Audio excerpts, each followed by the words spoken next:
Apple's iPad lineup has seen a lot of incremental changes over the years. And now we have the M3 iPad Air. At first glance, it looks like a minor refresh, but is it worth the upgrade? Let's break it down and see who should really consider this new model.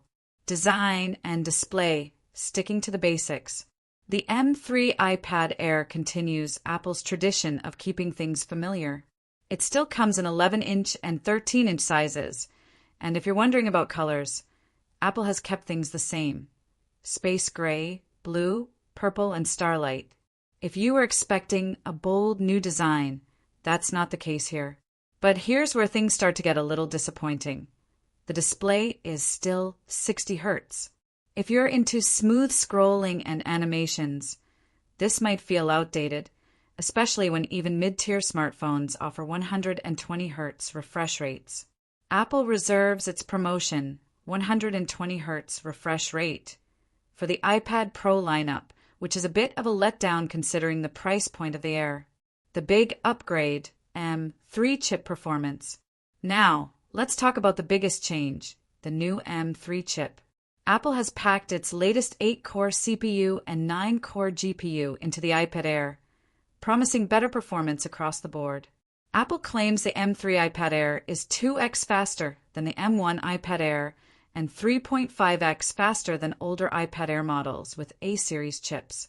But let's be real, most people aren't pushing their iPads to the limit. If you use your iPad for browsing, email, streaming, and light photo editing, you won't see a drastic difference compared to an older model. However, gaming and video editing tell a different story. The M3 chip includes hardware-accelerated ray tracing and dynamic caching, which means graphics-intensive games and high-resolution video editing will see improvements. Magic Keyboard, the best upgrade? One of the biggest changes isn't actually the iPad Air itself, it's the new Magic Keyboard. Larger trackpad. Finally, Apple has given iPad users a more spacious trackpad.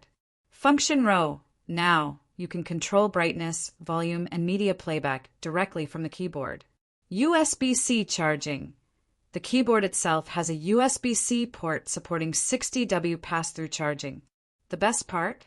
The new Magic Keyboard is backward compatible with the M2 iPad Air. If you already own an M2 Air, you can just upgrade the keyboard instead of buying a whole new iPad. Should you upgrade? If you already own an M1 or M2 iPad Air, there's no urgent reason to upgrade. The biggest real-world difference will be in gaming and professional creative work. However, if you're using an older iPad A-series chips or buying your first iPad, the M3 iPad Air is a fantastic choice. It's powerful, supports the latest Apple Pencil Pro, and gives you most of the features people love about the iPad Pro at a lower price. Pricing and storage options. Apple has kept the pricing the same as the previous generation. 11-inch M3 iPad Air starts at $599. 13-inch M3 iPad Air starts at $799.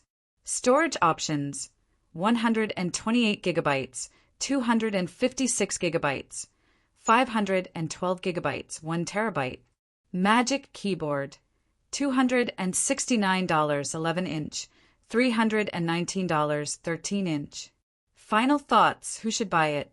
White heavy check mark by the M3 iPad Air. If you have an older iPad, a 14-chip or earlier, and need an upgrade, you want a powerful yet affordable iPad that supports the latest Apple accessories. You're a student or casual creator looking for great performance at a lower price. Crossmark skip the M3 iPad Air. If you already own an M1 or M2 iPad Air, performance gains won't be noticeable for casual users. You want a 120 Hz promotion display? Get the iPad Pro instead. You need Face ID. It's still Touch ID only. Apple's ecosystem is still the best for tablets, and the M3 iPad Air is an excellent device. But if you already own a recent iPad, there's no real rush to upgrade unless you need the latest Apple Pencil Pro or Magic Keyboard.